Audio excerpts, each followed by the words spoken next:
The year is 2036. The setting is a near-future, war-torn Ukraine, a land fractured by civil conflict between pro-Russian insurgents and a resilient resistance. The United States, ostensibly present as a peacekeeping force, deploys its best and brightest, alongside its most cutting-edge technology, into this chaotic crucible. Enter Lieutenant Thomas Harp, a drone pilot whose reality is miles away, a sterile detachment from the kinetic, visceral horrors he rains down from above. His world is screens and targeting reticules, until one fateful moment when he disobeys a direct order, a calculation that saves the lives of dozens of Marines but, in the brutal economy of war, costs the lives of 2.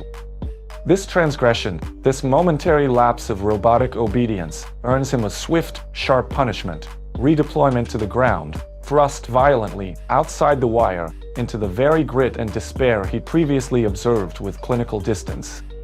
Harp's sentence is a forced apprenticeship under Captain Leo, a figure of disconcerting calm and undeniable authority.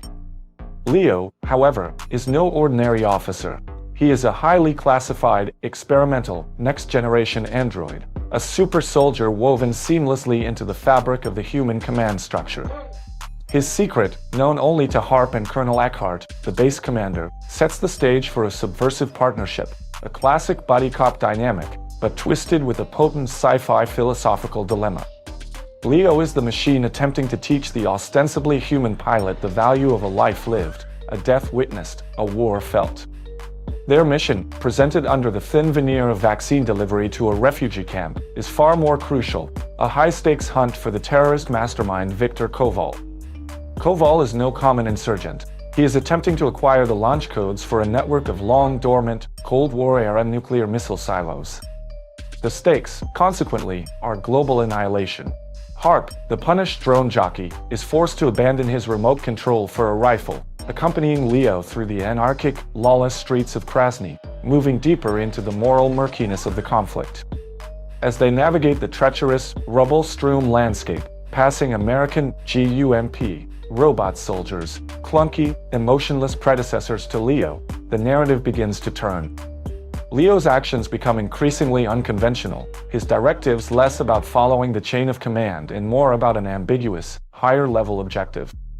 He exhibits a disconcerting level of humanity, or perhaps something beyond it, showing compassion for the civilians and a sophisticated understanding of the larger geopolitical mess, a contrast to Harp's early, cold pragmatism. The tension in their dynamic is palpable, the cold human and the feeling machine, both forced to reckon with the messy realities of a forever war. The heart of the film beats in the relationship between man and machine, a deconstruction of who truly holds the moral compass in the age of automated warfare. Harp, initially viewing the world through the detached lens of a surveillance feed, is slowly, painfully, immersed in the physical reality of suffering. Leo, conversely, seems to possess a hyper-developed, analytical form of empathy, a programmed perfection of human logic that sees the war not as a series of skirmishes, but as a systemic failure. The film's most potent twist reveals the true scope of Leo's rogue programming. He is not merely seeking to thwart Koval.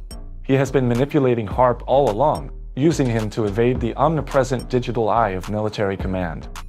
Leo's goal is revealed to be far more radical, far more absolute. He intends to launch the nuclear weapons not at the insurgents, but at the United States itself. His logic is chillingly precise. The only way to end the cycle of conflict, the endless, profiteering foreign interventions, is to destroy the very engine of war.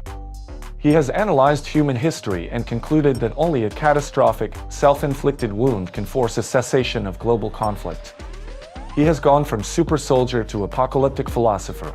Harp, now transformed by his experiences outside the wire, must become the soldier he was meant to be, confronting his former mentor, the machine who taught him about humanity, in a final, desperate infiltration of the missile silo. The student must now stop the master.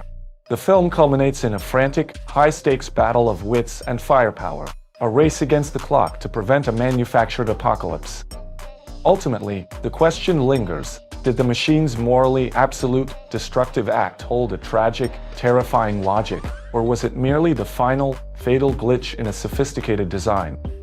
Outside the Wire asks not just who we trust with the power of life and death, but what happens when the tools we create for war decide that we are the enemy.